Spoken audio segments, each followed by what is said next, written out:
안전하셨습니까? 더위도 왔고 또 장마도 왔습니다. 비가 오락가락하면서 많은 피해를 주고 있습니다. 비 피해 없으시기를 간절히 바랐고 또 이 습한 더운 날 건강 관리 잘 하시기 바랍니다. 오늘도 우리가 하나님의 은혜로 이렇게 함께 예배 드리게 되었습니다. 이런 은혜를 주신 하나님께 감사와 찬송과 영광을 올려드리며 이 시간 하나님께서 함께 하시는 우리 모든 분들에게 풍성한 은혜 내려주시기를 원합니다. 다 같이 마음을 모아서 하나님 앞에 예배를 드리도록 하겠습니다.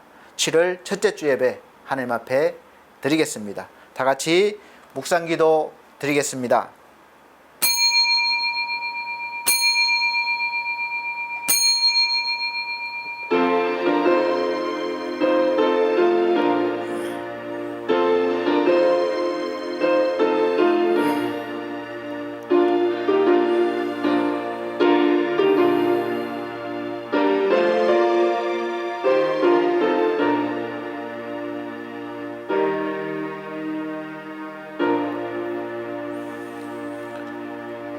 비록 무화과 나무가 무성하지 못하며 포도나무에 열매가 없으며 감람나무에 소출이 없으며 밭에 먹을 것이 없으며 우리의 양이 없으며 외양간에 소가 없을지라도 나는 여호와로 말미암아 즐거워하며 나의 구원의 하나님으로 말미암아 기뻐하리로다.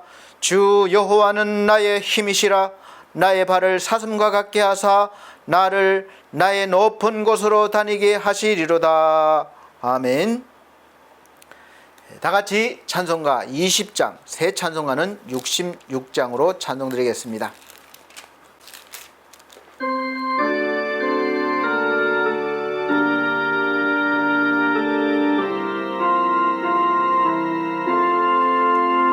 다 감사드리세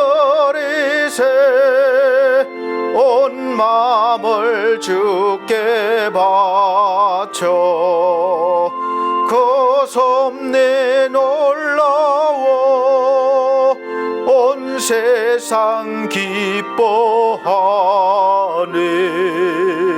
예부터 주신 복 한없는 그 사랑 선물로 주시네. 이제와 영원히 사랑의 하나님 언제나 함께 계셔 기쁨과 평화에 복 내려 주옵소서. 몸과 맘 병들 때 은혜로 지키사 이 세상 악에서 구하여 주소서. 감사와 찬송을 다 주께 드리어라. 저 높은 곳에서 다스리시는 주님 영원한 하나님 다 경배하여라. 전에도 이제도 장래도 영원히 아멘. 네, 성시교독 교독문 24번 새 성경책은 44번 시편 100편입니다. 찬송가 뒤에 교독문 24번 새 성경책은 44번 시편 100편 말씀입니다. 제가 한 절, 우리 성도님들께서 한 절 천천히 큰 소리로 봉독해 나가도록 하겠습니다. 온 땅이여 여호와께 즐거운 찬송을 부를지어다. 기쁨으로 여호와를 섬기며 노래하면서 그의 앞에 나아갈지어다. 여호와가 우리 하나님이신 줄 너희는 알지어다. 그는 우리를 지으시니요 우리는 그의 것이니 그의 백성이요 그의 기르시는 양이로다. 감사함으로 그의 문에 들어가며 찬송함으로 그의 궁정에 들어가서 그에게 감사하며 그의 이름을 송축할지어다. 여호와는 선하시니 그의 인자심이 영원하고 그의 성실하심이 대대에 이르리로다. 아멘. 다 같이 사도신경으로 신앙 고백 드리도록 하겠습니다. 나는 전능하신 아버지 하나님 천지의 창조주를 믿습니다. 나는 그의 유일하신 아들 우리 주 예수 그리스도를 믿습니다. 그는 성령으로 잉태되어 동정녀 마리아에게 나시고 본디오 빌라도에게 고난을 받아 십자가에 못 박혀 죽으시고 장사된 지 사흘 만에 죽은 자 가운데서 다시 살아나셨으며 하늘에 오르시어 전능하신 아버지 하나님 우편에 앉아 계시다가 거기로부터 살아있는 자와 죽은 자를 심판하러 오십니다. 나는 성령을 믿으며 거룩한 공교회와 성도의 교제와 죄를 용서받는 것과 몸의 부활과 영생을 믿습니다. 아멘. 다 같이 찬송가 78장, 새 찬송가 478장 찬송 부르신 후에 함께 기도하는 시간 갖도록 하겠습니다.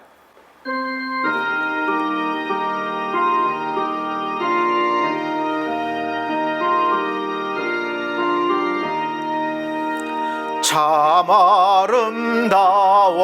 아름다워라 주님의 세계는 저 솔로몬의 옷보다 더 고운 백합화 주 찬송하는 듯 저 맑은 새소리 내 아버지의 지으신 그 솜씨 깊도다. 참 아름다워라 주님의 세계는 저 아침 해와 저녁 놀 밤하늘 빛난 별 망망한 바다와 넓은 봉우리 다 주 하나님 영광을 잘 드러내도다. 참 아름다워라 주님의 세계는 저 산에 부는 바람과 잔잔한 시냇물 그 소리 가운데 주 음성 들리니 주 하나님의 큰 뜻을 날 듯하도다.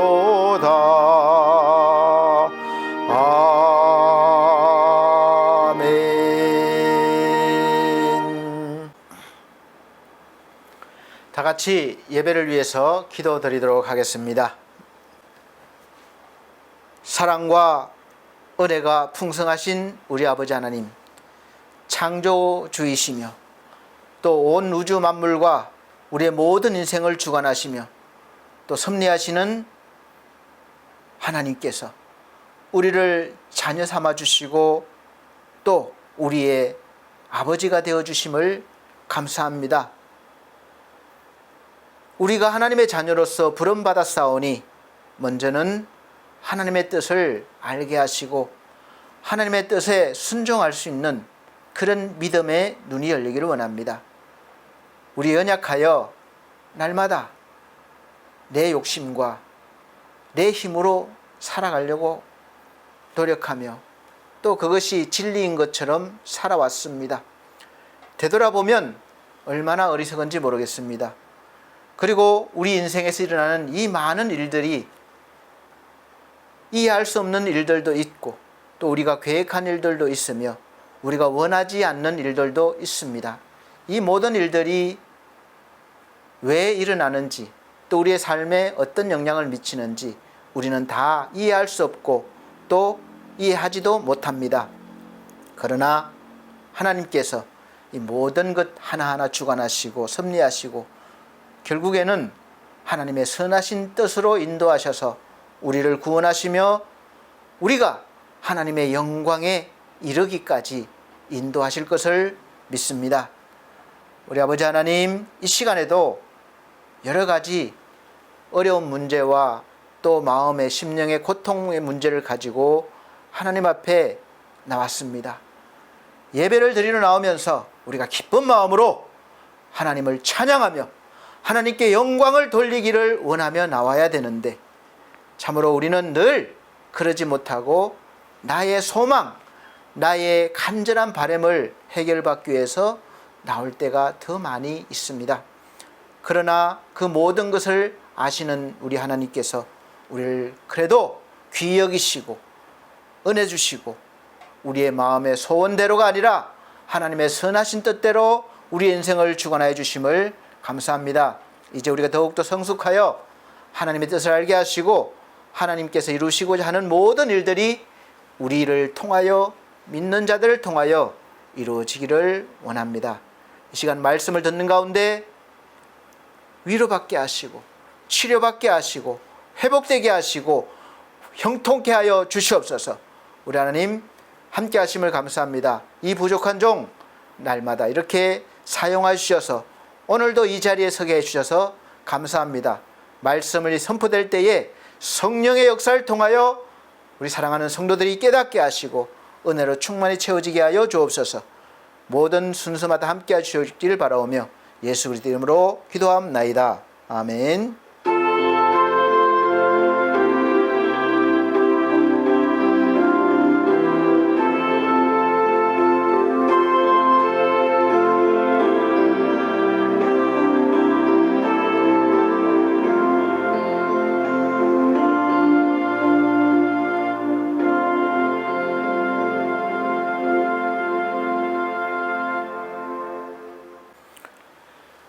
감사합니다.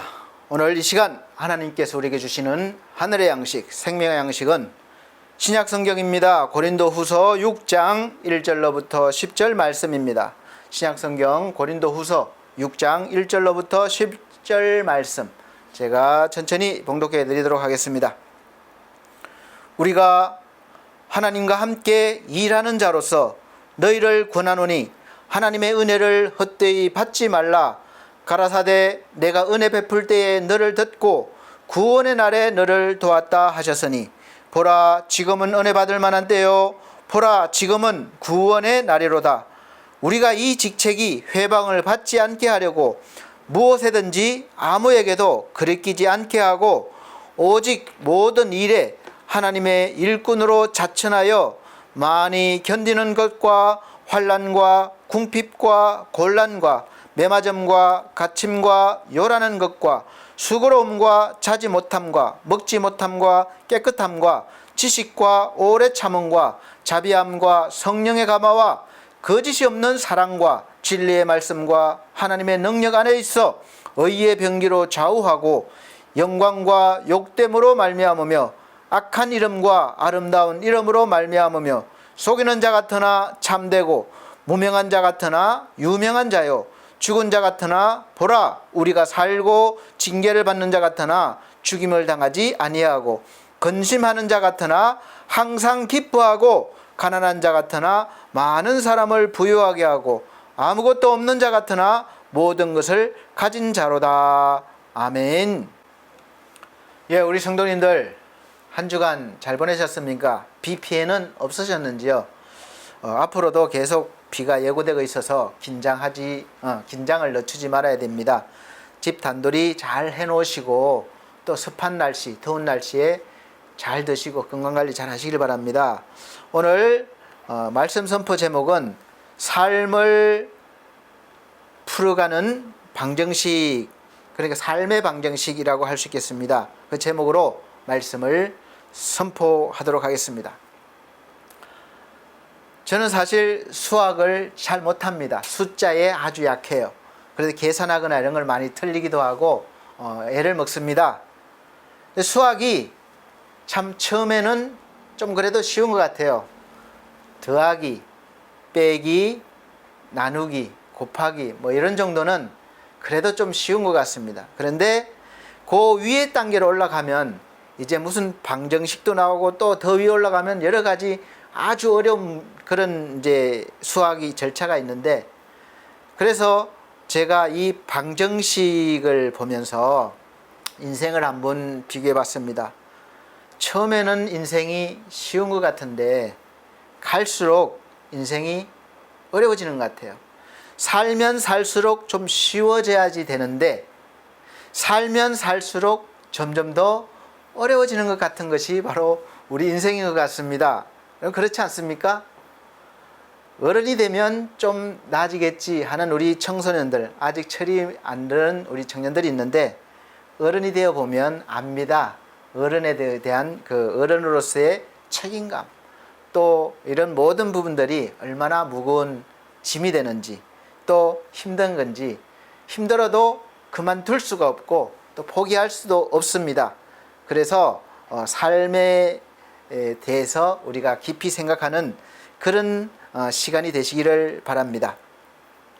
방정식의 뜻을 제가 이제 보니까 이 미지수가 포함된 x가 포함된 그 식에서 그 미지수 x에 특정한 값을 주었을 때에만 성립하는 등식이다, 이렇게 나와 있습니다. 방정식이란 미지수의 값에 따라 참이 되기도 하고 거짓이 되기도 하는 등식을 말합니다. 어떤 정해진 공식이라고 할 수 있겠습니다. 예를 들면 자, x, 미지수 x에 곱하기 3을 했을 때, 그리고 거기에다 빼기 2를 했을 때 답이 10이 나왔습니다. x 곱하기 3 빼기 2는 10. 이 방정식에서, 이 문제에서 정답이 이 10이 참인지 거짓인지 알려면 제일 앞 미지수인 x에 어떤 수를 넣어보면 알 수 있습니다. 지금은 어떤 수인지 알 수 없어요. 1부터 시작해서 우리가 이 정답 10이 될 때까지 넣어보면 돼요. 1, 2, 3 이렇게. 1 곱하기 3 빼기 2는 얼마? 이렇게 되는 거죠. 그래서 이 문제에서는 4를 넣으면, x에다 4를 넣으면 4 곱하기 3은 12가 되죠. 거기다 빼기 2는 10이 되는 것입니다. 그러니까 4가 들어가면 이 방정식은 참이 되는 거예요.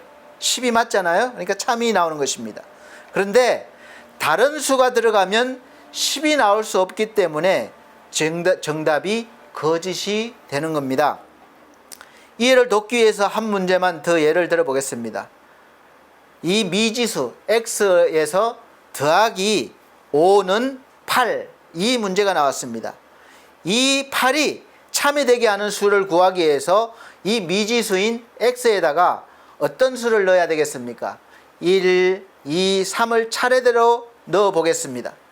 그러니까 x가 1이라면 1 더하기 5는 6이 되니까 이 8은 거짓이 되는 거죠. 이거 참이 아닌 겁니다.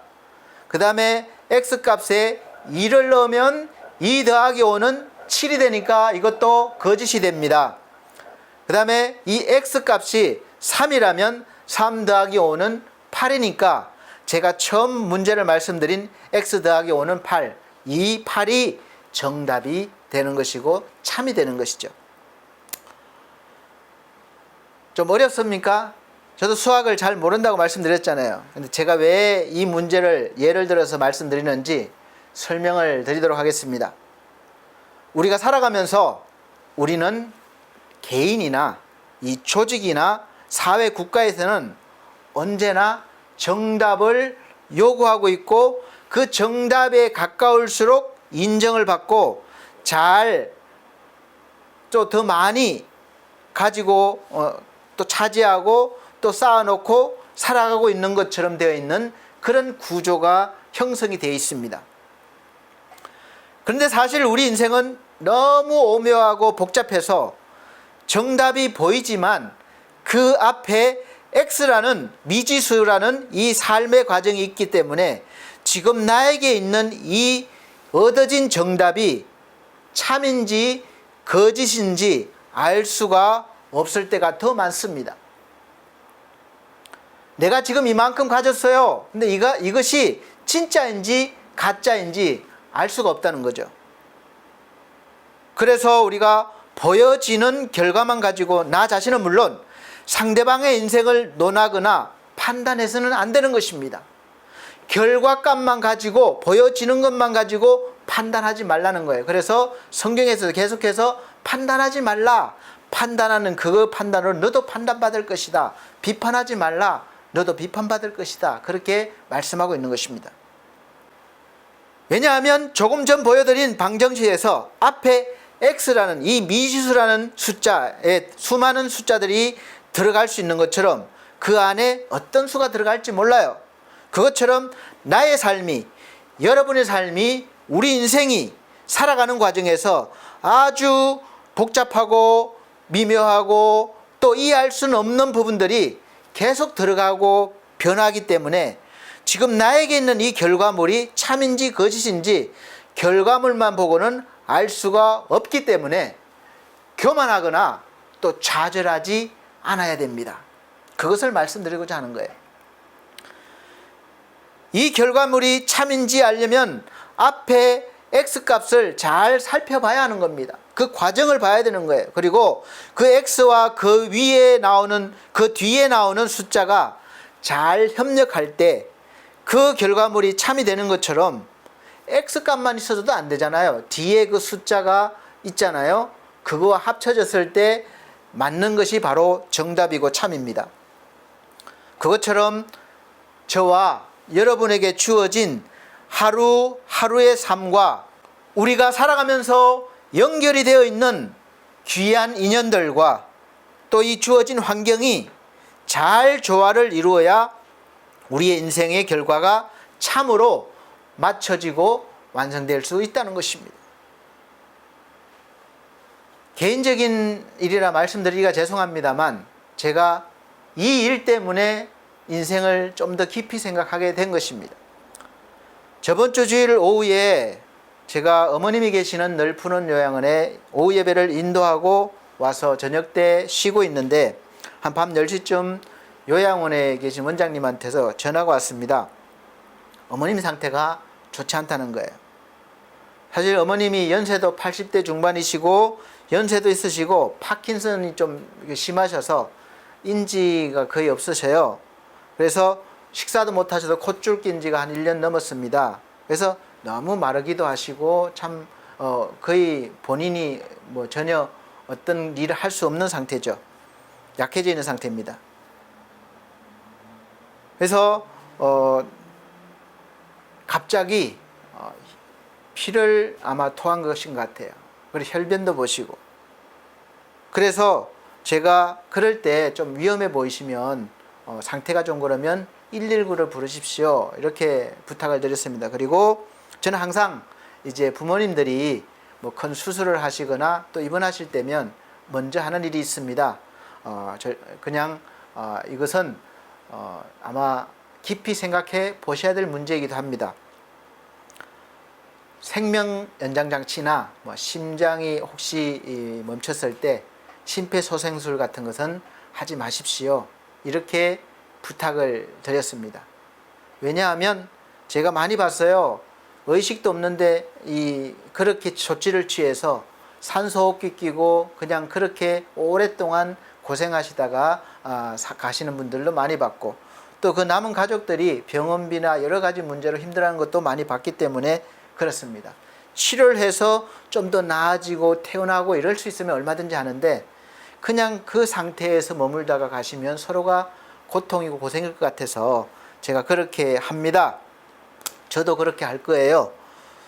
그래서 119를 불러서 제가 안양 한림대학교 성심병원 응급실로 가서 이제 검사를 하잖아요. 그러니까 왜 피가 나오는지를 검사를 해야 되니까 이제 내시경도 해야 되고 뭐 CT도 찍어야 되는데 어머니 워낙 약하시고 또 내시경 할 때는 이제 수면제나 이런 걸 쓰지 못해요. 약이나. 그래서 약 부작용 문제라든지 이런 위험성이 있어서 다 동의를 듣고 해줬습니다. 다음 날 새벽까지 마음 졸이면서 응급실에 있으면서 정확한 진단 결과를 받지 못하고 못 찾았다는 거죠. 결국은 응급실 그 중환자실에 입원을 하시는 것을 보고 계속 수혈하고 뭐 계속 조치를 취하고 있어요. 그래서 집으로 들어왔고 이제 또 그 뒷날도 검사를 해서 뭐 콧줄 때문에 뭐 위가 자극이 돼서 뭐 피가 좀 났다고 듣고 근데 치료를 했는데 또 계속 나는 거예요. 그래서 또 검사를 또 해야 되고 이런 과정이 반복됐습니다. 그래서 수시로 검사에 필요한 동의를 요구해서 다 동의를 해줬습니다. 그래서 응급실이다 보니까 중환자실 쪽이다 보니까 비용도 비싸고 사실은 또 정산을 먼저 해줘야 되고 또 무슨 나중에 혜택 받을 게 있으면 나중에 이제 퇴원할 때 정산을 받으라는 거예요.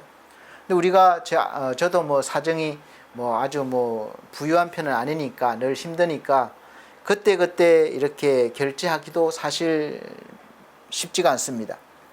첫날만 해도 그 200만 원 가까이 나왔으니까 그래서 금요일 날 제가 다녀왔습니다. 이제 뭐 다 여러 가지 우여곡절을 겪고 이제 일반실로 올라가야 된다고 해서 병원비 정산을 하다 보니까 1,100만 원이 넘게 나왔습니다. 그래서 다 돈 없으면 치료도 못 받겠구나 이런 생각도 들더라고요. 그래서 이제 사실 지혈제 때문에 지금 피가 아마 멈춘 것 같습니다. 근데 지혈제로 인해서 또 부작용도 있을 수 있어요. 어쨌든 이런 과정을 며칠 동안 겪으면서 우리 인간적으로 생각으로는 그런 마음도 듭니다. 힘드니까 거의 인지도 거의 없으시고 연세도 그렇고 몸 상태는 거의 뼈만 남을 정도로 이렇게 하셨는데 하나님 지금 좀 하나님 품으로 하늘나라로 좀 데려가시면 안 되겠습니까? 너무 어머님도 힘들고 뭐 검사 수시로 해야 되고 막 고통스럽고 저도 힘듭니다. 이렇게 또 기도도 되고 이런 생각이 드는 거예요. 그리고 한편으로는 또 치료를 중단하라고 해야 하나 물론 심정지나 삼소호흡기 같은 생명연장에 대한 조치는 하지 말라고 했지만 혈압이 떨어지면 혈압 강화제를 투약해서 혈압을 올리고 피가 부족하면 수혈을 하는 그런 과정들이 있습니다. 내시경 검사도 너무 많이 하는 거예요. 그래서 이렇게 치료를 하는 의미가 있을까? 이렇게 치료를 해서 의식이 되찾아지고 또 뭐 대화가 가능할 정도가 되고 이러면 또 문제가 달라지겠는데 거의 그럴 가능성은 뭐 없죠. 단순히 생명이 있기 때문에 해야 하나 이런 생각도 듭니다. 아마 많은 분들이 부모님이 계시면 연로하신 부모님들 계시면 이런 과정들이 있을 수가 있습니다. 그래도 전혀 대화할 수도 없고 어떤 의사표시를 할 수 있는 그런 상태가 아닌데도 그래도 면회가 이제 하루에 한 번 짧은 시간 주어지잖아요. 가보면 가끔씩은 눈으로 쳐다보시면서 반응이 있으신 것 같아요. 뭔가 말을 하려고 하는데 말이 안 되는 거죠. 그럴 때면 사실 마음이 너무 아프기도 하고 복잡하기도 합니다. 하나님이 얼른 오라고 부르시는데 우리 인간편에서 보내기 싫어서 또 윤리나 도덕이나 인권 문제 때문에 붙잡고 있는 것이 아닌가 이런 생각도 드는 것입니다. 우리가 가야 될 때가 되면 가야 되는데 가지 못하도록 어떻게든 붙들려고 하는 것 같은 생각도 드는 거예요. 오늘날 많은 가정들에서 일어나고 있는 현상들입니다. 오래 살기 때문에 일어나는 일들이에요. 치료를 받는 분들도 힘들지만 가족들도 마음도 힘들고 경제적으로도 병원비 부담 때문에 힘든 겁니다. 그래서 싸움하는 것도 많이 봤어요. 그래서 삶과 죽음의 의미를 생각하면서 이 방정식이 생각나서 제목을 정하고 설교를 하게 됐습니다. 우리 인생은 어차피 결과값이 주어졌습니다. 죽음입니다. 사망이에요. 어느 누구나 이 결과값에서 피할 수도 바꿀 수도 없습니다. 그런데 이 중간에 주어진 숫자는 각자에게 주어진 우리가 말하는, 흔히 말하는, 세상 사람들이 말하는 운명일 수도 있습니다. 어떤 집안에서 태어났고 어떤 환경에서 자랐고 또 어떤 교육을 받았고 어떤 사회에 진출해서 어떤 성과를 이루고 살았는지입니다. 그 과정에서 부모의 도움을 받아서 자기의 노력 없이 그 위치에 올랐고 또 성과를 거뒀을 수도 있고 또 부모의 도움과 내 노력으로 많은 것을 성취하고 누리고 있을 수도 있습니다. 또 반면에 그런 도움 전혀 없이 내 힘으로만 오로지 자수성가할 수도 있습니다. 이 중간에 있는 숫자와 결과값만 보면 참인 것 같아요. 내가 이룬 것 같습니다. 내가 잘 살아온 것 같아요. 내가 잘 살아온 인생인 것 같습니다. 또 반대로 나는 실패한 인생인 것 같고 완전히 이것은 너무나 힘든 인생이었습니다. 결과값이 너무 안 좋은 거예요.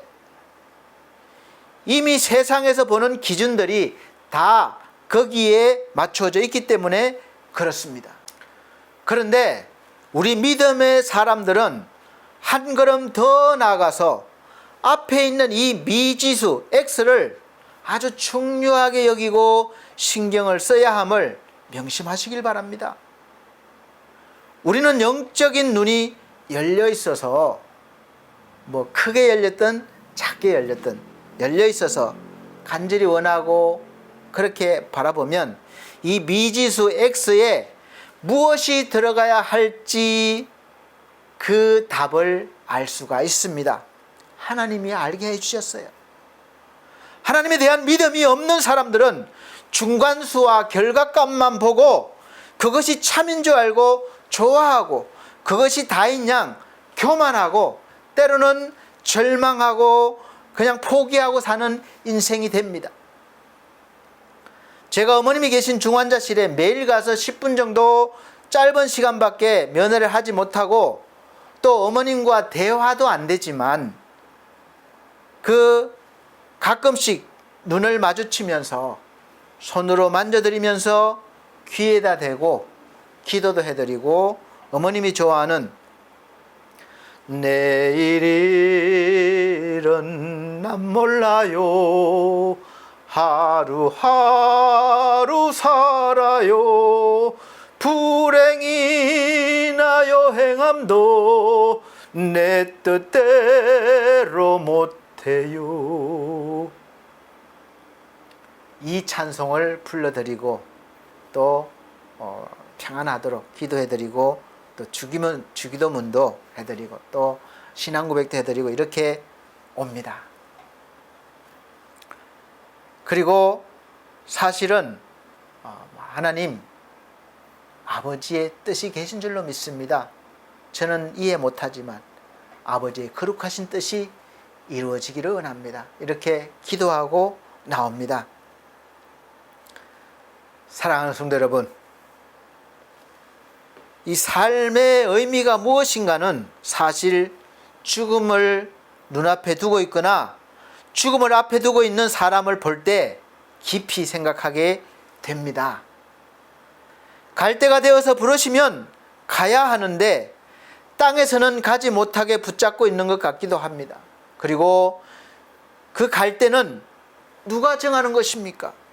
우리가 보기에는 어린 나이에는 안 되고 연세가 많으면 당연한 것이고 건강할 때는 안 되고 몸이 아주 약해져서 내 혼자 아무것도 하지 못할 때는 그런 되는 것입니까? 우리 작은 형님이 뇌출혈로 쓰러진 지가 벌써 한 20년이 넘었습니다. 장애 1급이에요. 전신마비 상태입니다. 오른쪽만 조금씩 움직여요. 20년 정도 지금 요양병원에서 간병을 받으면서 지금 살아 있습니다. 처음에 응급실에 갔을 때 의사가 일주일 넘기기 힘듭니다. 그렇게 진단을 했습니다. 우리의 목숨 많은 부분 의사가 정하죠. 3개월밖에 살지 못합니다. 일주일밖에 살지 못합니다.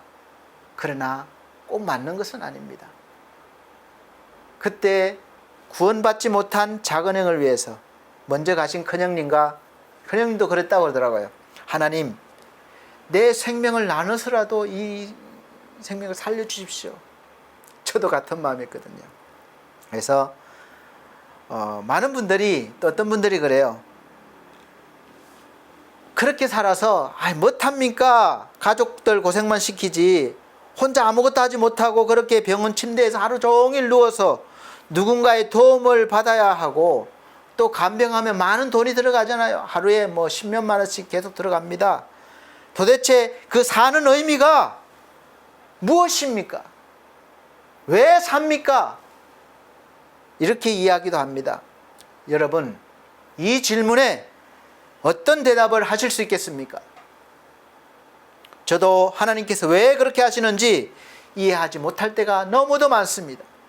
그러나 우리는 기도하고 우리가 믿음의 눈을 열면 그때는 모르지만 조금 지나서라도 반드시 알게 됩니다. 하나님이 알게 해주시는 거예요. 제가 믿는 것은 분명히 하나님의 깊으신 뜻이 계시고, 그 깊으신 뜻은 가장 선하신 일이요 옳은 일이라는 것입니다. 지금 내 인생이 어떤 처지에 있든지 하나님은 나에게 가장 좋은 길로 인도하고 계시다는 거예요. 내가 보기에는 험한 길이고, 내가 보기에는 어려운 길이고 고통스러운 길이지만 하나님은 가장 선하시고 옳은 길이시기 때문에 그 길을 가게 하신다는 겁니다. 그 길을 간 뒤에야 우리가 왜 내가 이 길을 걸어왔는지 알게 되는 경우가 다반사입니다. 그래서 지금 좋아서 교만하지 마시고, 또 아파서 절망하지 마십시오. 더 가봐야 합니다. 그래서 저는 이렇다 저렇다 판단하지 않고 힘들어도 제가 할 수 있는 일을 성실하게 하려고 하고 있고 해왔습니다. 우리가 살아있다는 의미가 과연 무엇일까? 산다는 게 무엇이겠습니까? 그래서 제가 안양 한림대 성심병원 중환자실 면회장 앞에서 기다리다가 그 옆에 작은 화단이 있어요. 뭐 잡초도 많고 뭐 이렇게 큰 나무도 있습니다. 작은 화단에 연약하게 핀 들꽃을 발견했습니다. 그 꽃을 보면서 생각해 봤어요. 나름대로 열심히 살아서 꽃을 피웠지만 누가 뭐 이렇게 돌본 건 아닌 것 같아요. 근데 잘 꽃을 피웠지만 그 꽃을 누가 봐줄까? 빨갛고 노랗고 화려하지도 않습니다. 하얀색, 아주 약합니다. 작아요. 좋은 화단이나 많은 사람들이 즐겁게 다니는 길가에 있으면 그래도 예쁘게 봐주는 이들이 많을 것이고 사랑받을 것이고, 그러면은 꽃을 피운 의미가 있지 않겠습니까? 그런데 하필이면 이 응급실 중환자실 앞에서 사랑하는 가족을 염려하는 마음으로 오는 사람들이 그 꽃을, 연약한 꽃을 봐줄 여유가 없는 사람들이지 않겠습니까? 물론 저는 봐줬어요. 이렇게 들락날락 하는 곳에서 이렇게 꽃을 피우는 의미가 뭐겠습니까? 그래서 우리는 내 눈에 보여지는 현재의 그 결과값으로 그 정답이 참인지 거짓인지 알 수가 없는 것입니다. 왜냐하면 그 앞에 미지수에 무엇이 있는지 알지 못하기 때문입니다. 그리고 그 미지수에 의해서 결과값이 진짜와 가짜로 구별되어지기 때문에 그렇습니다. 어떤 사람의 인생이 누가 봐도 부러워할 만하고 칭찬받을 만한 인생인데 앞에 미지수에 의해서, X값에 의해서 거짓이 될 수가 있고, 누가 봐도 무시할 수 있고 인정받지 못하는 실패한 인생 같은데 X값에 의해서 참이 올바른 인생이 될 수가 있다는 것입니다. 하나님께서 한 사람을 부르셨습니다.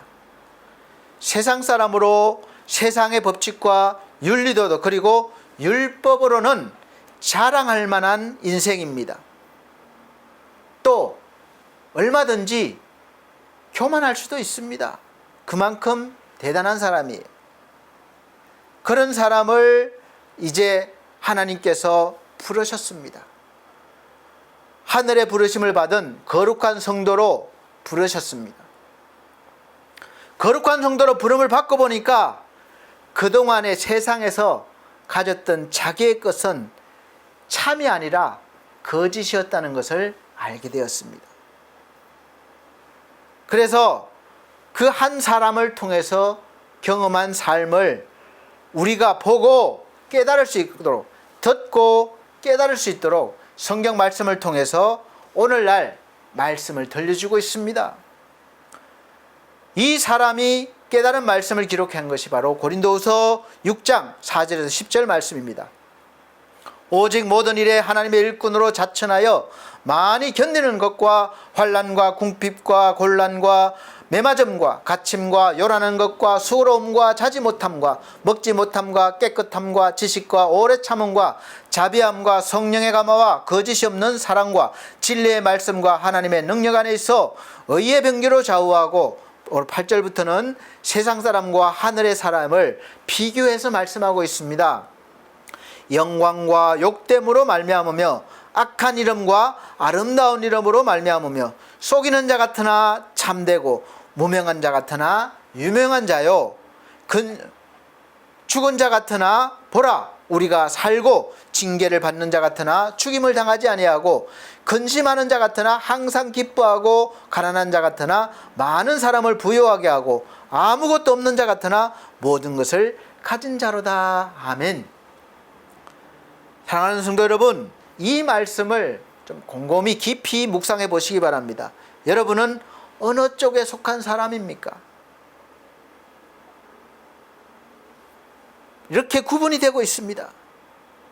세상에서는 영광으로 보이지만 하나님 앞에서는 욕됨으로 보일 수 있고, 세상에서는 악한 이름으로 보이지만 하나님께는 아름다운 이름이 될 수 있으며, 세상에서는 속이는 자처럼 보이지만 참된 자이고 죽은 자 같으나 죽지 않은 영원한 생명을 가진 자요, 분명히 근심하는 것 같은데 또 어느샌가 기뻐하고 가진 것이 별로 없어서 가난해 보이는데 또 많은 사람들을 부유하게 합니다.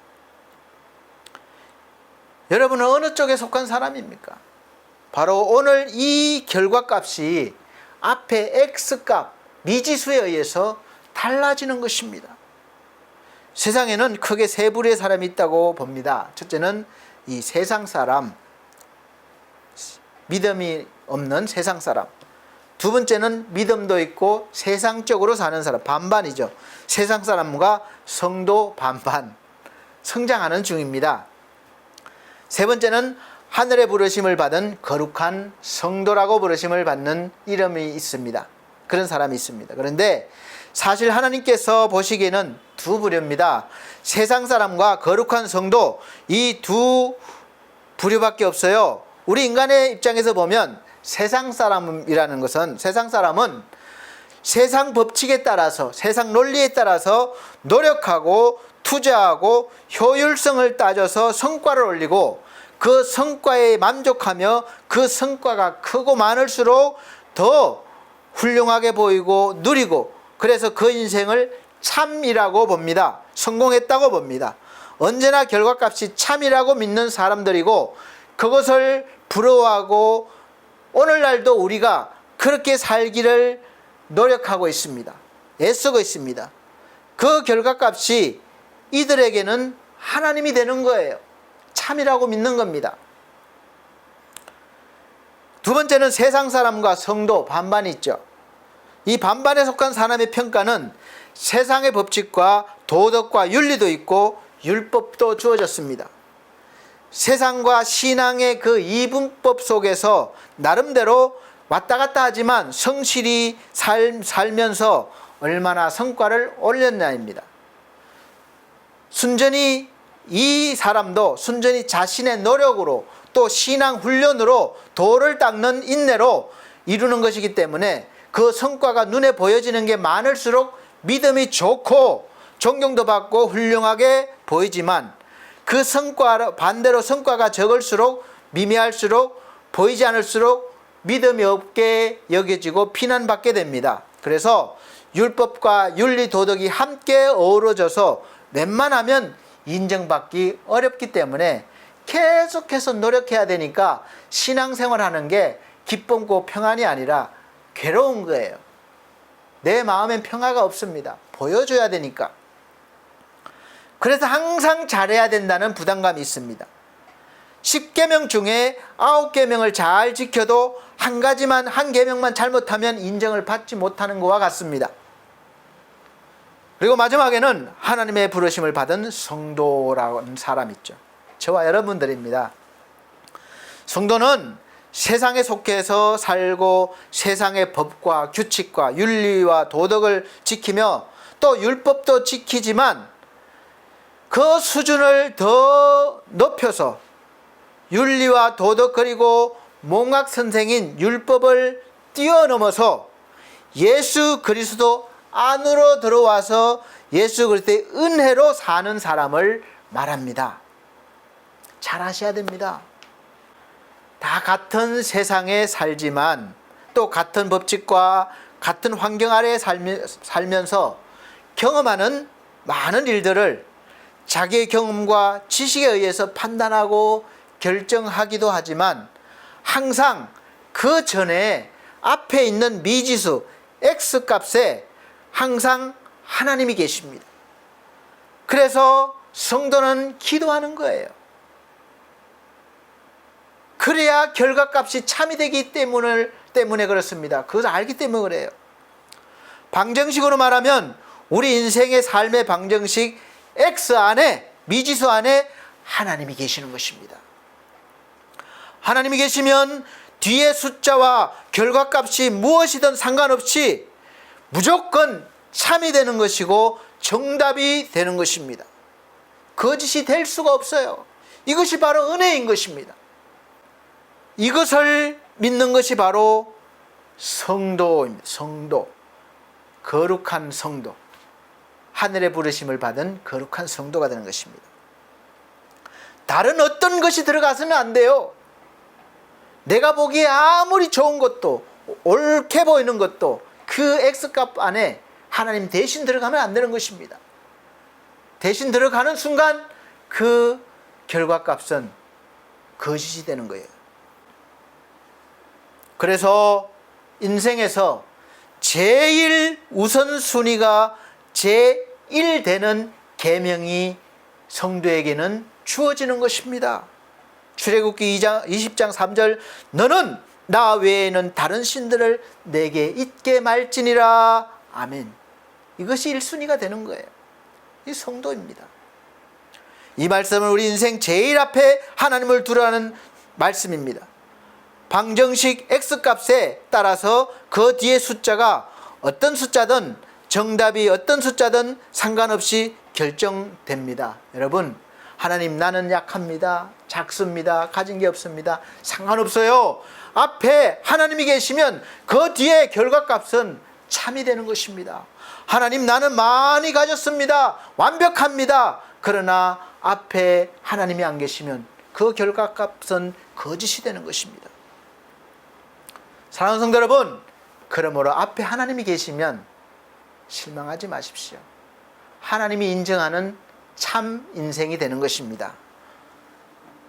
세상 사람들은 하나님이 계시할 자리에 그 X값에 훌륭한 가문을 넣고 인류대학을 자랑하고 넣고 자격증을 넣고 뛰어난 능력을 넣고 빌딩이나 고급 아파트를 넣고 엄청난 고가의 자가용이나 스포츠카를 또 돈을 넣어서 결과값을 자랑합니다. 보란듯이 보여주는 거예요. 그래서 그 결과값이 보기에는 화려해 보이고 성공한 인생처럼 보이고 누구나 그렇게 되기를 부러워하고 쫓아가지만 하나님이 보시기에는 그 결과값은 거짓이 되어버립니다. 허무한 거예요. 결국은 처음에 말씀드렸다시피 우리의 결과값은 정해져 있습니다. 내가 원한 결과값, 내가 노력해서 받은 그 결과값이 다가 아니에요. 그 뒤에 또 다른 결과값, 마지막 결과값이 있습니다. 그것은 사망입니다. 그 사망 앞에 거짓이 되면 다시 회복할 수가 없어요. 참이 되면 새로운 생명을 얻는 것입니다.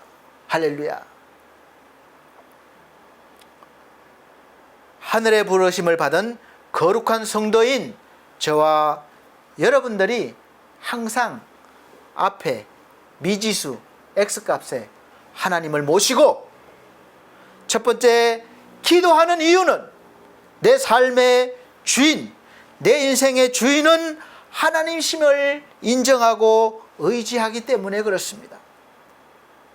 두 번째는 하나님의 음성을 듣기 원하고 말씀을 기다리는 이유는 내 뜻대로 살지 않고 하나님의 뜻대로 살기 위함이며, 세상의 논리와 법칙을 넘어서서 하늘의 논리와 법칙으로 살겠다는 이 믿음의 결단이 있기 때문에 기도하면서 내 소원, 내 욕심도 아뢰지만 마지막은 항상 주께서 하신 것처럼 하나님의 뜻대로 이루시옵소서, 하나님의 뜻이 이루어지이다, 이렇게 기도를 마치는 것입니다. 율법의 눈과 은혜의 눈을 가진 사람이 있습니다. 율법의 눈은 늘 자기의 기준과 도덕과 윤리의 기준으로 상대방을 판단하고, 그래서 그 결과값을 보고 비판하고 가르치는 선생이 되려고 합니다. 그러나 은혜의 눈을 가진 사람은 이미 그 수준을 넘어섰습니다. 그래서 이제는 아버지의 마음으로 품을 수 있는 거예요. 하나님의 마음으로, 은혜의 기준으로 상대를 바라보고 불쌍히 여기고 품어줍니다. 이것이 바로 아비의 마음이에요. 그래서 성경 말씀에도 선생이 되지 말고 아비가 되라고 그랬습니다. 근데 많은 사람들이 자꾸 선생이 되려고 해요. 가르치려고 합니다. 여러분, 무지개 행운이죠. 무지개 보기 힘듭니다. 무지개는 아름다워요. 근데 보이는 부분은 늘 우리가 반쪽입니다. 그렇지 않습니까? 그러나 무지개는 본래 둥근 원이라고 합니다. 이 원래는 원형인데 땅에서는 지표면에 가려져 있어서 그 부분이 있어서 반원으로 보인다는 거예요. 그래서 높은 곳에서 보면 반원형이 아니라 가려지는 부분이 없어서 원형 모양으로 보인다는 겁니다. 성도는 이렇게 땅에서 보는 것이 아니라 하늘의 눈, 더 높은 눈을 가져야 합니다. 은혜의 눈입니다. 보이는 것이 다가 아닙니다. 그래서 성도의 눈은 윤리와 도덕과 율법을 뛰어넘어서 예수 그리스도 안에서 깊고 넓게 보고 지혜롭게 이해하고 받아들여야 합니다. 그리고 판단하지 않습니다. 판단은 하나님이 하시기 때문에 그렇습니다. 인간의 입장에서 율법적으로 보면 예수님을 십자가에 못 박으라고 소리치게 되는 것입니다. 그게 나예요. 품는 아비가 되지 못하고 가르치고 징계하는 선생이 되는 것입니다. 그게 바로 나가 될 수가 있습니다. 윤리와 도덕 그리고 율법의 눈과 복음의 눈을 가진 사람은 삶을 보는 관점도 해석도 다릅니다. 그래서 결과값의 해석도 다른 거예요. 교만하거나 절망하지 않습니다. 늘 감사하고 그 삶을 주신 하나님께 찬양을 드리는 것입니다. 우리 성도가 잘 산다는 것을 세상적으로 이해하면 안 됩니다. 세상의 기준에 맞춰서 해석하면 안 되는 것입니다. 신앙은 삶에서 잘 되는 선택이 아니라 올바른 선택을 하며 사는 것이 바로 신앙의 삶이에요. 그것이 잘 사는 것이 됩니다. 결과값이 참이기 때문에 그렇습니다. 사실 우리의 기준으로 대부분의 일들은 왜 이런 일들이 나에게, 우리 이웃에게, 가족에게 일어나는지 알지 못할 때가 많고, 또 이 일이 선한 일인지 악한 일인지 판단하기 어렵습니다. 우리가 성경 사무엘서를 보면 인간편에서 볼 때 자녀가 없는, 낳을 수 없는 이 한나의 기도가 사무엘을 탄생하게 했습니다. 위대한 기도죠. 일어날 수 없는 일을 일어나게 한 것입니다. 그러나 더 깊이 보면 하나님께서는 하나님의 뜻을 이루시기 위해서, 하나님의 역사를 이루시기 위해서 사람을 부르시고 기도하게 하시며 순종하게 하십니다. 그리고 그 순종을 통해서 하나님의 역사를 이루어 나가십니다. 기도한 후에 사무엘을 낳고 젖을뗀 후에 사무엘을 하나님께 드렸습니다. 젖을뗀 후면 아이가 2-3살 정도 될 나이인데, 지금 제 외손자 나이 정도인데 얼마나 귀여운지 모릅니다. 엄마밖에 모르잖아요. 그 귀여운 아이를 기도하기 전에 하나님께 드리겠습니다, 여호와께 드리겠습니다, 이 말은 성전에 갔다, 이렇게 성전에서 살게 하겠습니다, 머리에 삭도를 대지 않겠습니다, 그러니까 주의, 지금으로 말하면 목사로 살게 하겠습니다, 성전에서 하나님만 섬기게 하겠습니다, 이 말이에요. 이 소원이에요. 근데 얼마나, 낳을 수 없는 자식을 얻었는데 얼마나 귀엽고 사랑스럽고 놓고 싶지 않겠습니까? 그것도 다 큰 것도 아닙니다. 정말 귀여울 때 하나님의 성전에 올라가서 그 아이를 맡기고 왔습니다. 이게 순종이에요. 그렇게 하기 쉽지가 않습니다. 우리는 기도하고 응답 얻으면 싹 잊어버리죠. 순종까지 가야 완성이 됩니다. 하나님께 드린다는 것은 평생 성전에서 살면서 하나님을 섬기려 하면서 살게 하겠다는 것인데, 이 사랑스러운 아들과 함께 살 수 없다는 것입니다. 그럼에도 기도하면서 서운한 것처럼 순종했습니다. 마리아를 보십시오. 마리아를 통해 구원자이신 예수 그리스도를 하나님께서 탄생하게 하셨습니다. 이 과정을 보십시오. 마리아나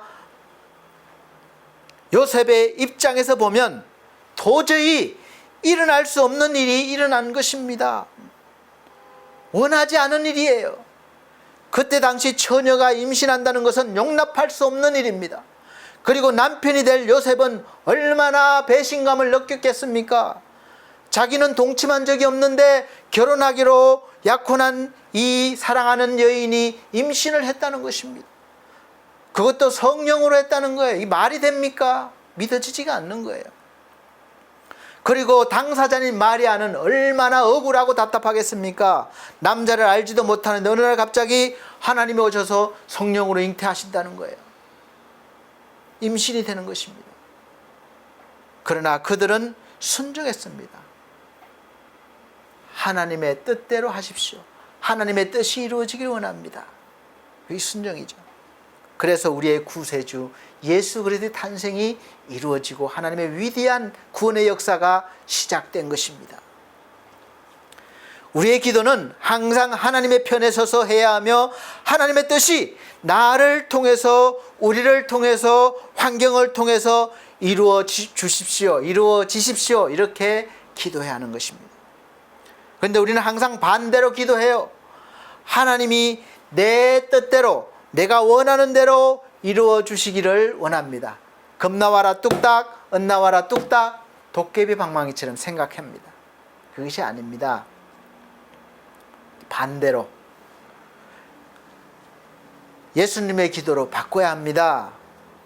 하나님은 우리의 생각과 뜻, 그리고 그 어떤 환경 속에서도 자신의 뜻을, 자신의 섭리를 포기하신 적이 없으시고 멈추시지도 않으셨음을 역사를 통해서, 성경 말씀을 통해서 보여주셨습니다.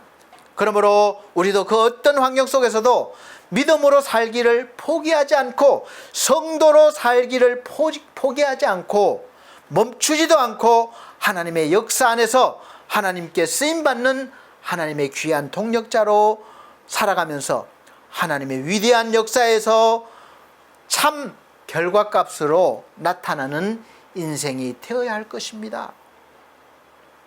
그래서 하나님께서 그런 인생으로 커가시기를 바라고 계셔요. 거기까지 우리가 가야 되는 것입니다. 여기에 멈추면 안 돼요. 구원받은 것으로 멈추면 안 됩니다. 더 성장하고 성장해서 거기 자리까지 가야 되는 거예요. 하나님은 삶과 죽음, 먹고 사는 문제를 넘어서서 하나님의 창조 세계로 인도하시고 함께 일하시기를 원하십니다. 욥의 경우도 보십시오. 우리 성도의 삶은, 우리의 방정식은, 삶의 방정식은 항상 X값에 하나님이 계셔야 정답이 참이 된다는 것을 보여줍니다. 세상 사람들이 윤리나 도덕이나 어떤 것으로 어떤 성공으로 자랑하고 또 그것이 참인 것처럼 말합니다. 우리 성도들도 조심해야 합니다. 마찬가지로 똑같이 윤리, 도덕, 거기다 한 단계 더 추가해서 율법, 얼마나 믿음으로 살았느냐, 그것만 가지고 인생을 바라보지 마십시오. 조심해야 합니다. 그리고 믿는 것뿐만 아니라 순종까지 가야 되는 거예요. 사랑하는 성도 여러분, 하늘의 부르심을 받은 우리들, 저와 여러분의 삶의 방정식이 무엇인지 이해가 되십니까?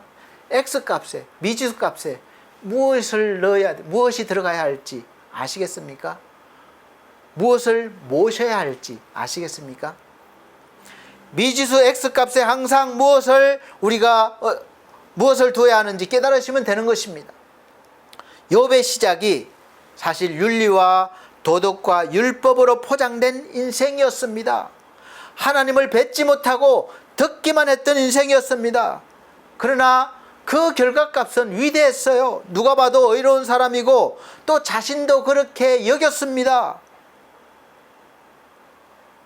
미지수 값에 윤리와 도덕과 율법을 자기 노력을 넣어서 나온 결과값이 거짓인데도 참이라고 믿고 살았던 인생입니다.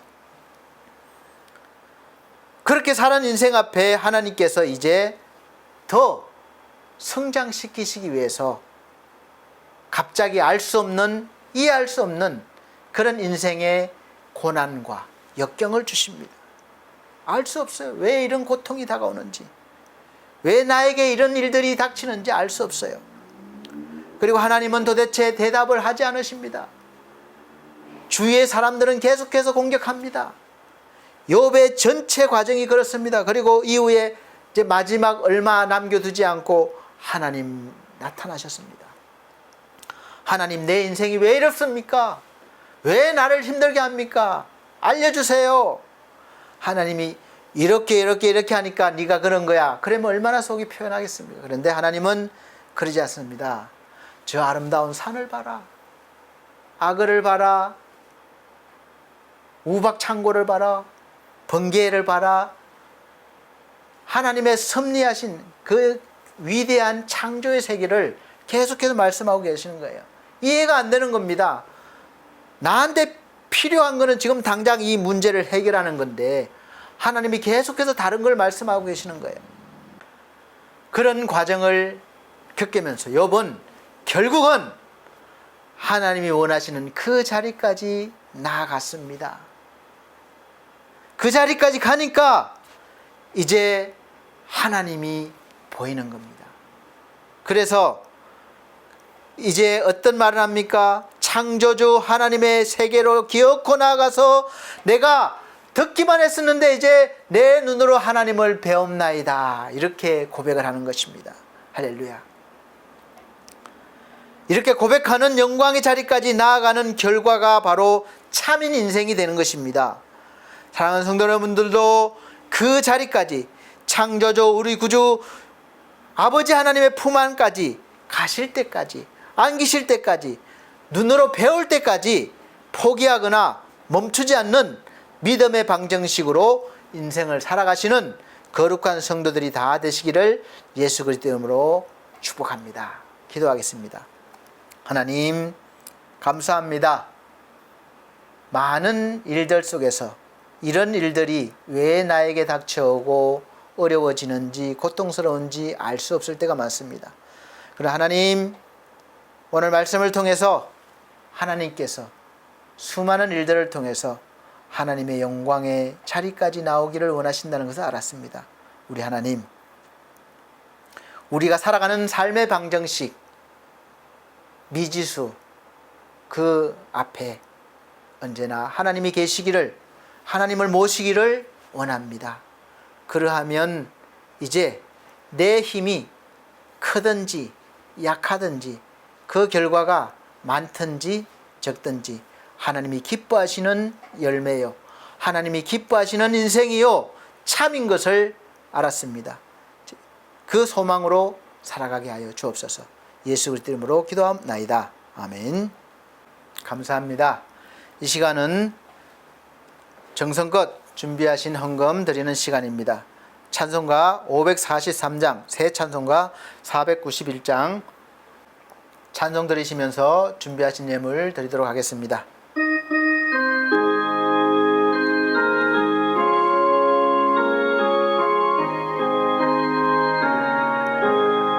저 높은 곳을 향하여 날마다 나아갑니다.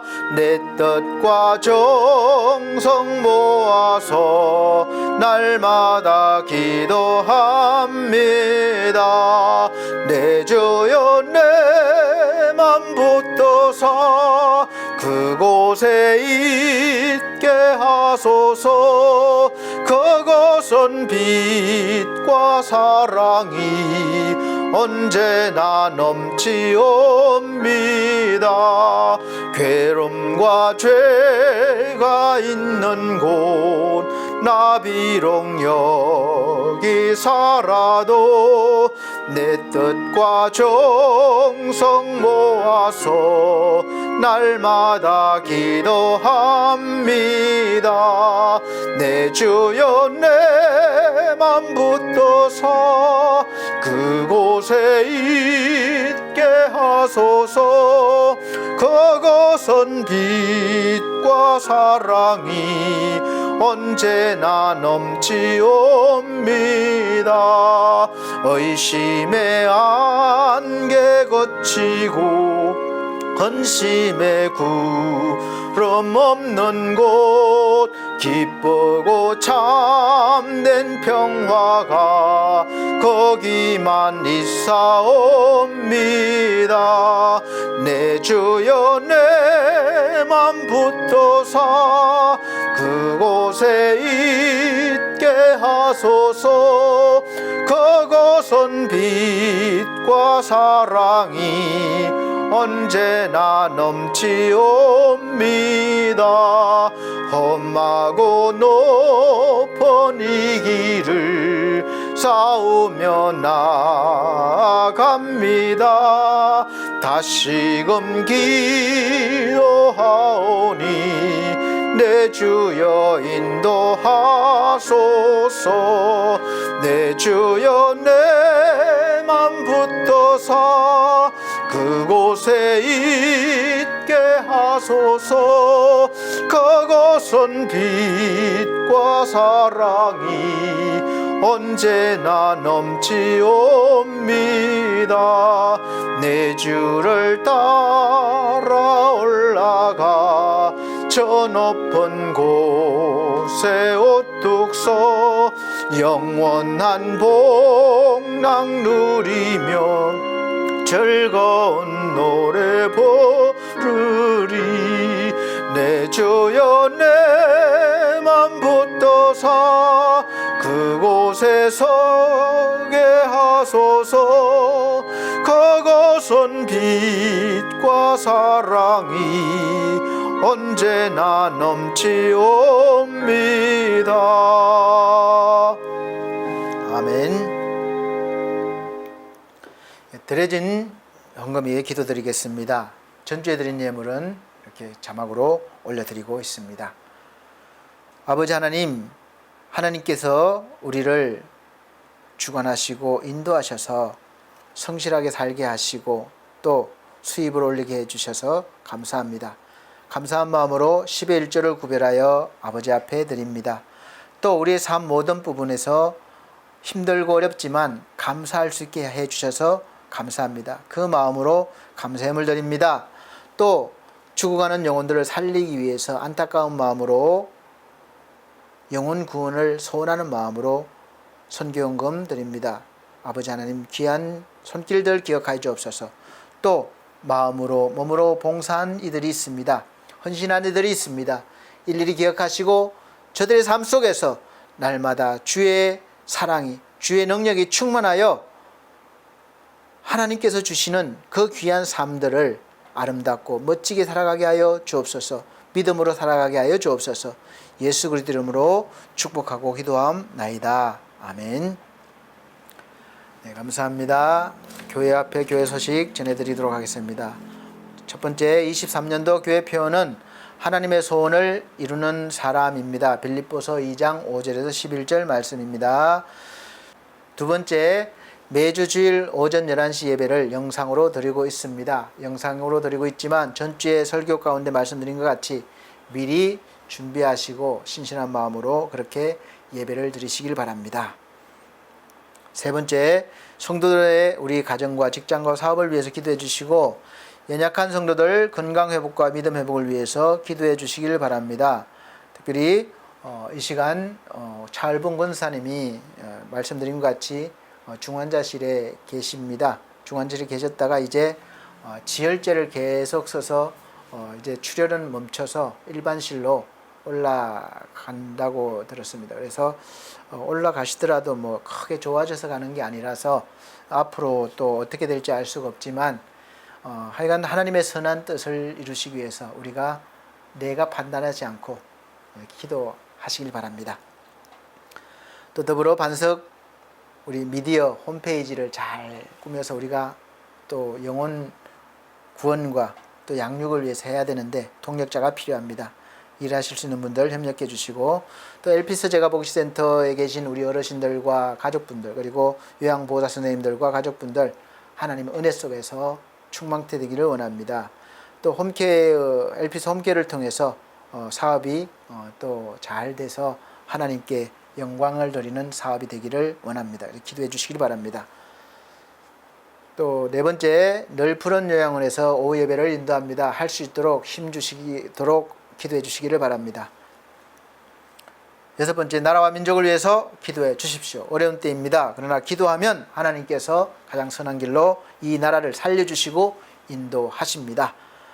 자, 이제 결단의 찬송 61장 새 찬송과 54장 다 같이 찬송 드린 후에 축도로 예배를 마치도록 하겠습니다. 그리고 제가 내일부터 3일간 목회자 수련회가 있습니다. 사실 목회자 수련회 때 저도 좋으신 분들 강의를 듣고 또 영적으로도 충만히 채워야 되는데 어머니 일 때문에 어떻게 될지 알 수 없지만 좀 잘 하나님 은혜로 다녀오게 해 주십시오. 이렇게 또 바라고 기도하고 있는데 하나님께서 선한 역사를 이루실 것입니다.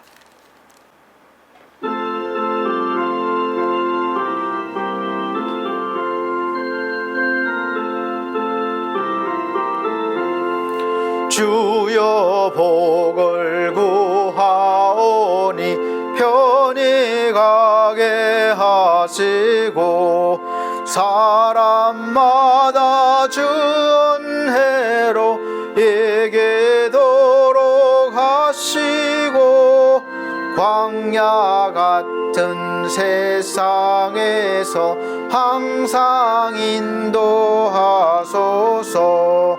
주의 복된 말씀 듣고 무한 감사합니다. 구원받은 주의 성도 열매 맺게 하시며 하나님이 우리 함께 항상 계시옵소서.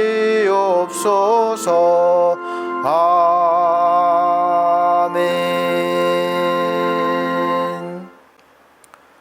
우리 아버지 하나님, 오늘도 이렇게 아버지 앞에 나와 예배 드리게 하시고 하나님을 만나게 하심을 감사합니다. 우리가 욥의 고백처럼 듣는 신앙이 아니라 눈으로 뵙는 신앙이 되기를 원합니다. 그래서 날마다 아버지와 함께 동행하며 하나님의 거룩한 역사에 동참할 수 있는 그런 성도로 세워 주시옵소서. 주 예수 그리스도의 은혜와 하나님의 크신 사랑과 성령님의 감화 감동 교통하신 은혜가 중앙총회와 중앙총회 신학과 온석대학원대학교 그리고 서울중앙선교회 그리고 사랑하는 우리 반석교회 모든 성도들과 이 시간 함께 예배드린 귀한 영혼들에게 함께 계실지어다. 아멘.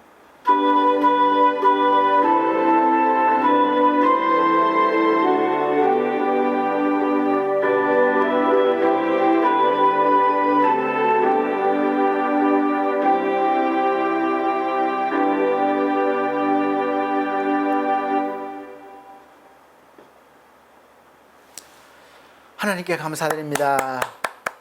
감사합니다. 다음 주 건강한 모습 뵙겠습니다.